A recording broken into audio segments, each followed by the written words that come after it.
Welcome to the deep dive. Yeah. Our mission here is always the same. We take your shared sources, your articles, your notes, your research, and we dive deep. Right, we pull out the actionable knowledge, the stuff you actually need so you can be informed, immediately. Exactly. It's the shortcut to the insights that really stick. And today, we've got, well, a really fascinating challenge ahead of us.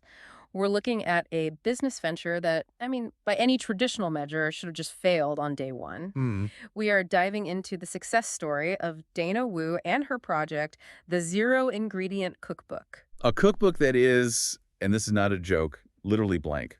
We're drawing a lot today from the philosophy of the Source channel, My Dumbest Success. Yeah, and that channel's whole idea is that some of the biggest wins in business come from ideas that at first seem, kind of embarrassing. Or just unworkable. Also, Plain dumb. exactly. Yeah. And that's the central paradox for us to unpack here. How does an idea that's so counterintuitive, a recipe book with zero recipes, how does it not just survive, but actually become a chart-topping success? It makes you wonder, are we killing our best ideas just because we confuse, novelty with foolishness? That's the question. It's the ultimate dumb success. Dana Wu said herself she was terrible at cooking. So her book was this deliberate parody of the whole gourmet industry. And it becomes a bestseller. It starts as a joke, but the business side of it gets very, very serious. And I think what makes this a perfect case study is that it really zeroes in on the courage it took. I mean, the courage for her to publish an idea she knew people would laugh at. That's the entrepreneurial leap, and that's what we really need to focus on. Absolutely. So let's jump in. The creation story. How did this piece of glorious anti-cuisine even happen? Well, Dana's motivation was really relatable. She was looking at the market, right? All these complicated recipes, crazy expensive ingredients, just overwhelming instructions. It's intimidating. Totally. She realized the only thing she was really cooking was failure. And she felt the whole high-end cookbook world was just, ripe for parody. So she creates the zero ingredient cookbook. And it was exactly what it sounded like, but with a little twist. Right. It wasn't just empty. It had these silly, kind of ironic instructions inside. Things like step 1. Yeah. Locate a plate. Yeah, or step 2, order takeout. The humor was really specific, and it had blank pages so you could write your own zero-ingredient recipes. Which is a great joke in itself. A brilliant joke. But at first, this wasn't even a product. It was just a gag gift she printed out for friends. An inside joke, basically. Okay, so that's where the tension starts. You make something, you put it in the hands of your closest friends, and what's the reaction? They laugh, they think it's hilarious, but they also, they literally use the word dumb. Ouch. Yeah, Dana talked about this. Her friends, even while they were laughing, were telling her it was a ridiculous concept, a silly little project. And she admitted she felt silly about it, right? Profoundly silly. That internal voice that says, "What on earth are you doing? This is so embarrassing." For her, it was deafening. And this is the exact moment where I'd say 99% of these ideas just die. Absolutely. The self-doubt.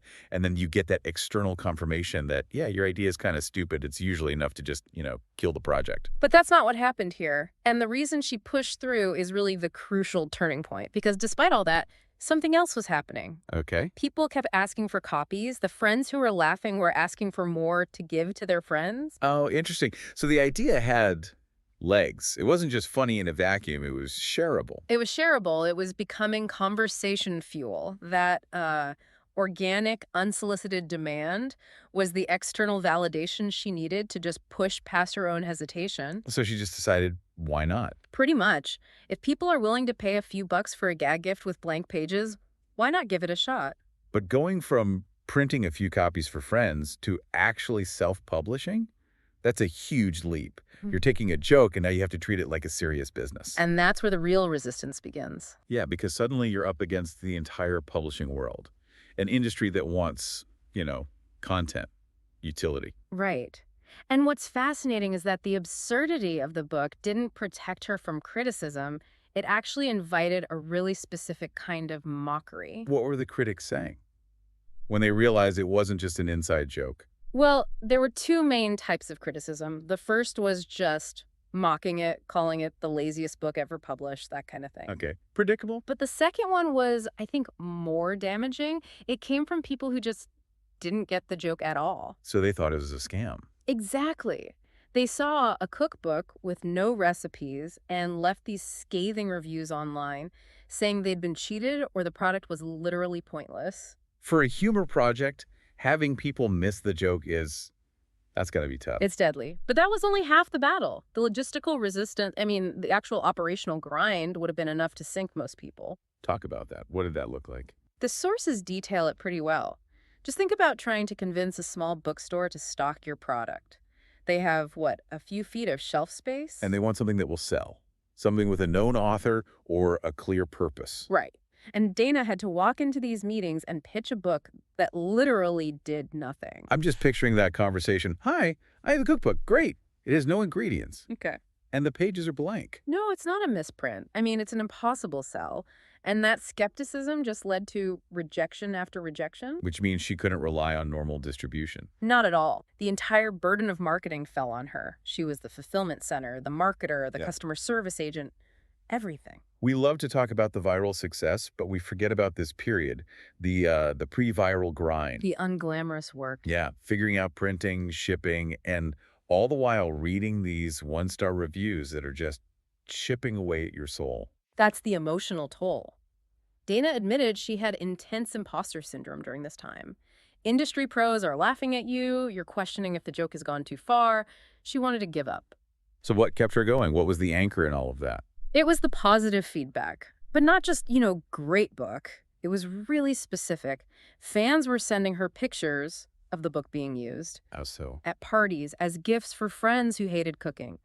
Some people were even filling it with their own ridiculous handwritten recipes. So the community was basically proving the concept for her. The book's function wasn't to cook, it was to connect people and make them laugh. Precisely. That laughter became her emotional fuel.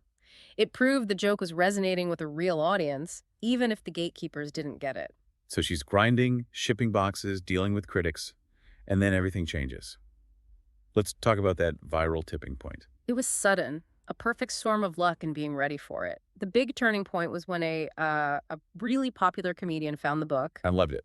Loved the absurdity of it. He tweeted about it, calling it the perfect gag gift. That kind of endorsement from someone whose entire brand is humor, you can't buy that. It's instant validation from exactly the right person. Instant viral status. The sources describe what happened next as just logistical panic. I can imagine. Orders just poured in overnight. Dana went from struggling to sell a few copies to needing to fulfill thousands immediately. That's a whole different kind of problem. The success was so big it was almost overwhelming. She had to scramble, yeah. Her whole DIY setup just broke down. But that's also where the real business growth started. Right, because that sudden fame made the book a legitimate cult favorite. It proved the concept was more than a one-off joke. And with that momentum, she could finally use some actual growth strategies. The doors started opening. What did she do differently? Well, she shifted her distribution strategy. She realized her book didn't belong in a big chain bookstore. It belonged in specialty gift shops and novelty stores. A much better fit. A perfect fit. So she started partnering with those kinds of outlets.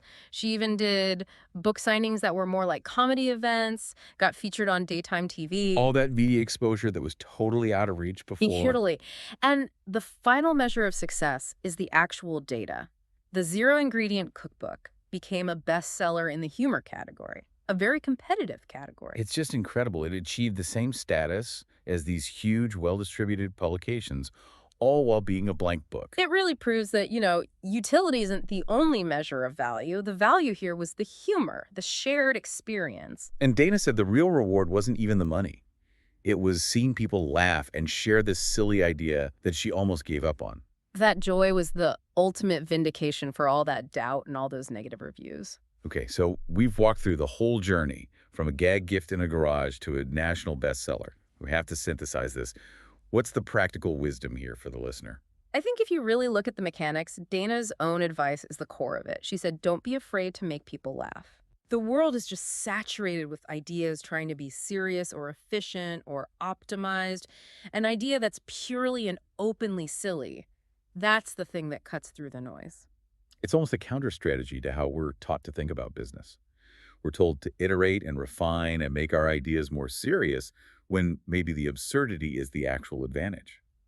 It reinforces this idea that real innovation often happens outside the rules.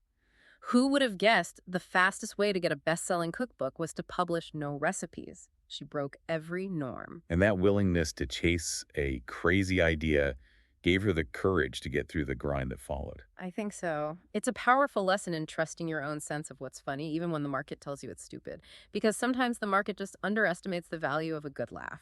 So it all comes down to perseverance that's fueled by your community. I think that's it. The setbacks, the imposter syndrome, the logistics. She went through all of it.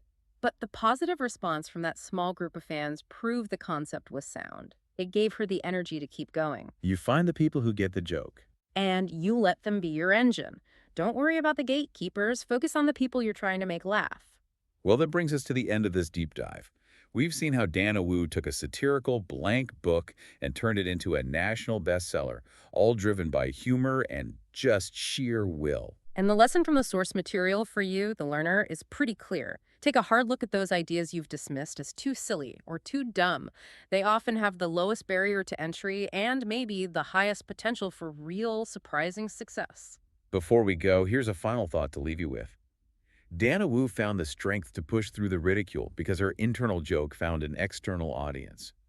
But how often do we let the fear of being mocked kill a brilliant, ridiculous idea like this cookbook before it even leaves our notebook? Think about what you've left unpublished out of fear. Maybe it's time to give it another look. We'll catch you on the next deep dive.